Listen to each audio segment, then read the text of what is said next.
Poetry Moment, read by Clarica.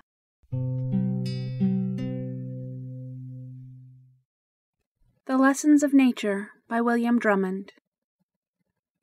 Of this fair volume, which we world do name, if we the sheets and leaves could turn with care, of him who it corrects and did it frame, we clear might read the art and wisdom rare.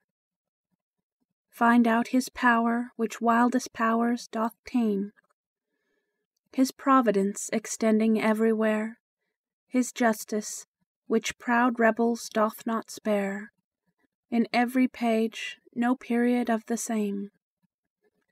But silly we, like foolish children, rest well pleased with coloured vellum, leaves of gold, fair dangling ribbons, leaving what is best on the great writer's sense, ne'er taking hold.